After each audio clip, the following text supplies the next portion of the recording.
Dajjal, penipu terbesar dalam sejarah. Di awal mula penciptaan, Tuhan menciptakan makhluk-makhluk dari cahaya dan api.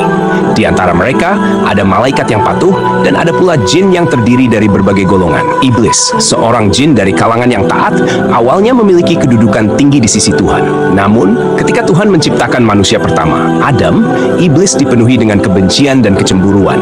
Tuhan memerintahkan para malaikat dan iblis untuk sujud kepada Adam sebagai bentuk penghormatan atas penciptaan yang baru. Namun iblis menolak. Karena pembangkangannya, iblis diusir dari surga dan dilaknat selamanya. Dalam amarah dan dendam, iblis bersumpah untuk menyesatkan keturunan Adam hingga hari akhir. Disinilah cerita Dajjal dimulai.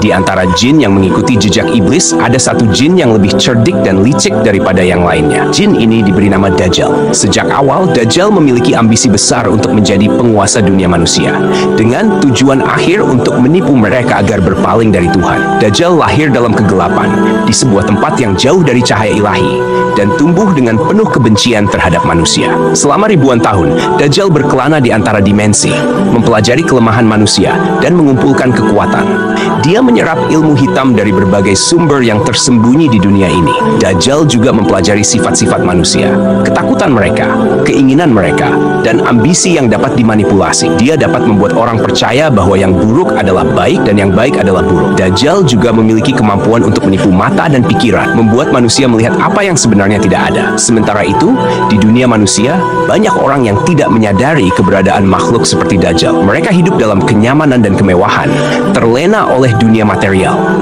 Namun, sekelompok kecil orang mengetahui legenda tentang Dajjal dan selalu waspada terhadap tanda-tanda kemunculannya. Pada suatu masa, ketika dunia sedang berada dalam kekacauan, perang, kelaparan, dan bencana alam melanda, Dajjal melihat ini sebagai waktu yang tepat untuk muncul. Dengan menggunakan kekuatan yang telah dia kumpulkan selama ribuan tahun, Dajjal mengambil wujud manusia dan muncul di antara mereka. Mata satu yang merah bersinar dengan kekuatan mistis. Dajjal mulai melakukan mukjizat palsu. Dia menyembuhkan orang sakit dengan sentuhan, membangkitkan orang mati dengan perintahnya, dan membuat hujan turun di daerah yang tandus. Banyak orang yang terpikat olehnya, percaya bahwa Dajjal adalah seorang penyelamat yang dikirim oleh Tuhan. Namun, di balik semua keajaiban itu, ada tipu muslihat yang licik. Orang-orang yang menerima bantuan Dajjal pada akhirnya akan kehilangan arah, terjebak dalam dunia ilusi yang diciptakan olehnya. Mereka yang mengikuti Dajjal akan diberi tanda di dahi mereka, simbol mata satu, dan menjadi pengikut setianya. Dengan pengaruhnya yang semakin meluas, Dajjal membangun kerajaan di atas reruntuhan peradaban. Kota-kota tunduk padanya, dan orang-orang dari berbagai bangsa bersujud di hadapannya. Dajjal mengklaim dirinya sebagai Tuhan, mengendalikan para pengikutnya dengan kekuatan sihir dan ilusi. Selama masa kekuasaannya, Dajjal menciptakan dunia yang penuh dengan kesesatan. Kebaikan dihancurkan, dan kejahatan merajalela. Orang-orang yang masih memiliki iman yang kuat kepada Tuhan menjadi target utama Dajjal, tetapi banyak dari mereka yang berhasil bertahan dan bersembunyi, menunggu pertolongan ilahi. Dajjal mulai merencanakan serangan terakhirnya untuk menguasai seluruh dunia.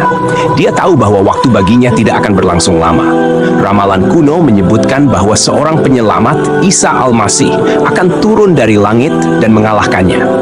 Dajjal mengerahkan seluruh kekuatannya dan mengumpulkan pasukan besar yang terdiri dari manusia dan jin yang telah disesatkannya. Ketika kekuasaan Dajjal mencapai puncaknya, langit tiba-tiba terbelah dan Isa Al-Masih turun dari langit dengan dikelilingi oleh cahaya yang luar biasa terang.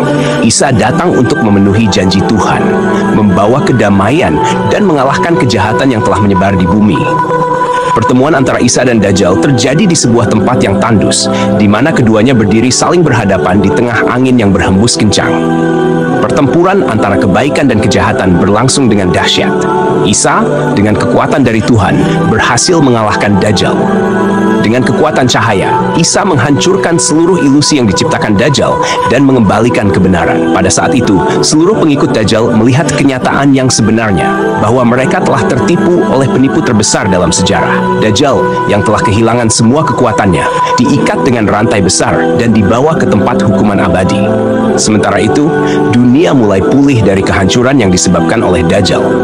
Orang-orang yang masih setia pada Tuhan mendapatkan tempat mereka di surga, sementara mereka yang mengikuti Dajjal dihakimi dan dihukum.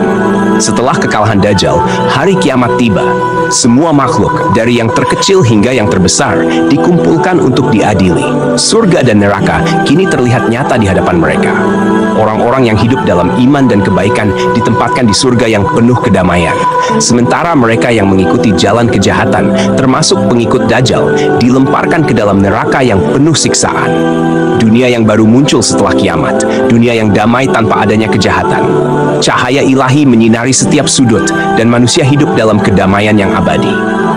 Dajjal, makhluk yang pernah menjadi ancaman terbesar bagi umat manusia, kini terperangkap selamanya dalam kegelapan, terputus dari dunia dan Tuhan.